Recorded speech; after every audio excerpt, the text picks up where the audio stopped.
श्रीराम जय जय राम। साधनाची 4 अंगे। मी जेव्हा भजन करीत असे त्यावेळेस मी आणि देव यांच्याशिवाय मला कोणीच दिसत नसे। तसेच तुम्हाला व्हावे अशी माझी इच्छा आहे आणि तसे तुम्हाला होऊ शकेल म्हणूनच हे मी सांगतो आहे। प्रपंचात वागत असताना प्रत्येकाने अंतर्मुख होऊन आपले दोष काय आहेत हे हुडकून काढावे आणि ते घालविण्याचा प्रयत्न करावा। माझे अवगुण मला डोंगरासारखे दिसले पाहिजे। प्रत्येकजण स्वतःच्या अवगुणांकडे दुर्लक्ष करून दुसऱ्याच्या अवगुणांकडे किंवा दोषांकडे पाहतो। त्याला स्वतःच्या डोळ्यातले मुसळ दिसत नाही, पण दुसऱ्याच्या डोळ्यातले कुसळ मुसळापेक्षा जास्त मोठे दिसते। हेच चुकते। आपण दुसऱ्याचे दोष सांगू नयेत आणि परनिंदा करू नये। रोज निजण्याच्या वेळेस आपण दिवसभरात देवप्राप्तीसाठी काय केले आणि दुसऱ्याच्या निंदेत किती काळ घालवला याचा पाढा वाचावा, म्हणजे चित्त शुद्ध होत जाईल। रोज असे तुम्ही करीत जा, म्हणजे 3 महिन्यात तुमचे चित्त शुद्ध होईल। चित्त शुद्ध करण्यासाठी दुसरा उपाय म्हणजे सत्संग। सत्संग करण्यासाठी संत कुठे पाहावेत? आपण पाहू गेलो तर आपल्याला संत ओळखता येतील का? संत आपल्यासारखेच देहधारी असतात का? हल्लीच्या काळात संत पाहू गेल्यास सापडणे कठीण आहे। अशा वेळी दासबोध हाच सत्संग होईल। समर्थांनी सांगून ठेवले आहे की जो विश्वासाने हा ग्रंथ वाचील त्याला माझा संग घडेल। आपण संतांना देहात पाहू नये। ते जे ते साधन सांगतात तेच ते होत असे समजावे। त्यांनी 4 गोष्टी करायला सांगितल्या आहेत। 1. निर्गुणत्व कळायला कठीण म्हणून सगुण उपासना करावी, त्यानेच निर्गुण रहस्य कळेल। दुसरी गोष्ट म्हणजे नम्रता। अभिमानाने परमात्मा दुरावतो। सर्वांशी जो नम्र तो भगवंताला प्रिय असतो। तिसरी गोष्ट अन्नदान। कलियुगात यथाशक्ती अन्नदान करीत जावे, त्याचे महत्त्व फार आहे। चौथी गोष्ट म्हणजे भगवान स्मरण अखंड ठेवणे। परमात्म प्राप्तीसाठी संतांनी नाम ही अजब वस्तू दिली आहे। संत भेटल्यावर काही करायचे उरले आहे असे आपल्याला वाटताच कामा नये। ज्यांना ते वाटते त्यांना गुरु भेटूनही भेट न झाल्यासारखेच आहे। आज एक यात्रा केली, उद्या दुसरी करायची राहिली, अशी इच्छा का असावी? गुरु एकदा भेटला की आता काही कर्तव्यच उरले नाही असे ज्याला वाटते त्यानेच गुरु भेटल्याचे सार्थक केले असे होते। गुरु आज्ञे परते दुसरे त्याला साधनच नसते। तोच परमार्थ आणि तीच त्याची तीर्थयात्रा होते। आणखी काही करायचे आहे असे त्याच्या ध्यानी मनीही येत नाही। श्रीराम जय जय राम। चैतन्यवाणी अत्यंत चिकाटीने संतांचा समागम करावा आणि त्यांच्या कृपेस पात्र व्हावे। श्रीराम जय जय राम। म्हातारपण काय आहे? समर्थांनी दासबोधात फार सुंदर वर्णन केलं आहे।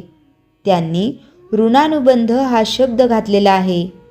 ऋण म्हणजे कर्ज आणि बंध म्हणजे संबंध किंवा बांधला गेलेला। तर महाराज याच्यावर सांगायचे की तुमचं देणं घेणं असतं म्हणून तुम्ही एकमेकांच्या संबंधात येता आणि जोपर्यंत तुमचं एकमेकाविषयी ऋण फिटत नाही तोपर्यंत आपली सुटका नाही। आपलं एकमेकाविषयी काहीतरी देणं घेणं असल्यामुळे एकमेकांना मदत करून ऋण फेडता। म्हातारपण फार चमत्कारिक आहे। तुम्ही कधीतरी अध्यात्म करीत असाल तर तुम्हाला पुढे त्रास होणार नाही, परंतु तेच जर आपण व्यवहारातच जर राहिला तर अवघड आहे। नामस्मरण किंवा साधन जर तुम्ही तारुण्यापासूनच करत असाल तर पुढे तुम्हाला त्याची सवय लागते आणि मनाला एक वळण लागतं। मग पुढे सुखदुःखात त्याला नामाचीच त्या साधनाचीच आठवण राहील। म्हातारपण सहन करणं फार कठीण आहे. शरीरातील जीवनशक्ती कमी होते. बसलेले उठवत नाही, उठलेले झोपवत नाही. अंगातील कर्मशक्ती क्षीण होते. बरोबरचे लोक मरण पावतात तेव्हा माणूस विचलित होतो. म्हातारपणी जर तुम्हाला साधनेची काही सवय नसेल तर फार अवघड आहे. कारण जीवनाचा अभ्यास केला तर असे आढळते की नामसाधनाची आवड असेल तर मन लगेच नियंत्रणात येतं. तेच जर काही साधन नसेल, मनावर अंकुश येणं फारच कठीण आहे. भगवान श्रीकृष्ण नेहमी म्हणायचे, एखादी कपड्याची फॅक्टरी आहे आणि त्यात कपड्याला कलर लावायला एक माणूस पूर्वी असायचा. त्याला डाईंग मास्टर म्हणतात. त्याने एकदा कपडा रंगवला की संपलं. परत तो कपड्याचा रंग बदलता येत नाही. तसे माणसाचे वय एकदा 50-55च्या पुढे गेलं की संपलं. या वयाच्या पुढे त्याला समजून पण सुधारणा करता येत नाही. आणि म्हणून लहानपणापासूनच किंवा तारुण्यातच साधनेची आवड पाहिजे, नाहीतर कठीण आहे. माझ्या मते तारुण्याचे किंवा समजायला लागलेल्या वयापासूनच कर्माचं रिझल्टंट म्हणजे म्हातारपण आहे. कारण जर तुम्ही नीट वागला, चांगल्या कामाची सवय किंवा साधनेचा व्यासंग जर असेल, तरच शेवटी जीवन व्यवस्थित जातं. जास्त कष्ट पडत नाहीत. म्हणून जीवनात शिस्त, चांगुलपणा, साधनेची आवड, परिश्रम करण्याची वृत्ती आणि तात्पुरता हे गुण कामी येतात. आपण म्हणतो म्हातारपणी पैसा असल्यावर किंवा समाजात मान असल्यावर घाबरण्याचे कारण नाही. पण खरं तसं नाही आहे. याचं उत्तम उदाहरण पुढे देत आहे. एकदा लोकमान्य पुण्याला बंड गार्डनमध्ये फिरायला गेले होते. तेथे डॉक्टर भांडरकर पण आले होते. सकाळची वेळ होती. दोघांची एकमेकांकडे दृष्टादृष्ट झाली.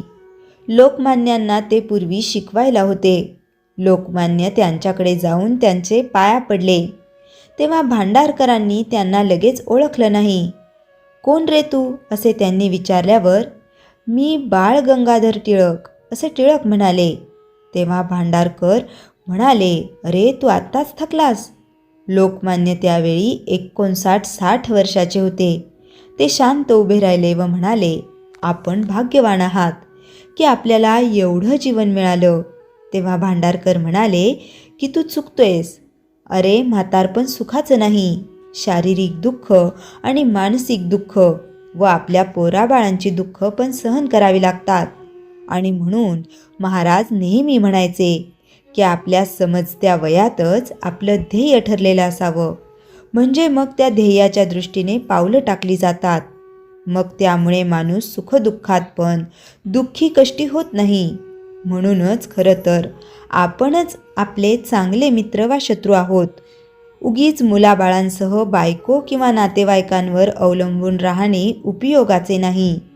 माझा गुरु हेच माझं ध्येय असावं व त्यांनी सांगितलेले साधन हा मार्ग. मग काय सर्व अलबेल होईल यात शंकाच नाही. भगवद्गीतेत भगवंतांनी तेच सांगितलेलं आहे की सतत चांगले कर्म करत राहा किंवा तुमच्या कर्मात मला घाला, म्हणजे नामात राहा, म्हणजे तो खरा कर्मयोगी होय. आता निवृत्त झाल्यावर चांगले कर्म म्हणजे काय असणार, तर साधन आणि जमेल तशी लोकसेवा किंवा समाज जागृती. ती कशी करायची हे ज्याच्या त्याच्या स्वभावानुसार ठरवावे. निंबाळ संप्रदायाचे हे गुरुदेव रानडे होते ना. त्यांना एकाने विचारले की तुम्ही नुसते नाम घेत बसता, त्यापेक्षा समाजकार्य का करीत नाही.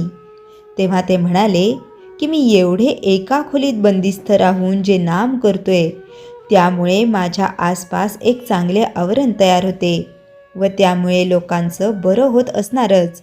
या माझ्या साधनेने कुठे वा कुठेतरी फायदा होत असणारच. तो कुणाला व कुठे हे मात्र मी सांगू शकत नाही. पण समाजाचं भलं होत असलंच पाहिजे. खळांची व्यंकटी सांगो, सत्कर्मे रती वाढो. ज्याचा अंतकाळ नामात झाला त्याने जिंकलं, असं महाराज म्हणायचे. संग्रहित दत्त माझा, मी दत्ताचा पेजवरून. श्रीराम जय राम जय जय राम. जयाच्या जनी जन्मनामार्थ झाला, जयाने सदा वासनामात केला. जयाच्या मुखी सर्वदा नाम कीर्ती, नमस्कार तया ब्रह्मचैतन्य मूर्ती. श्रीराम जय राम जय जय राम. जानकी जीवन स्मरण जय जय राम.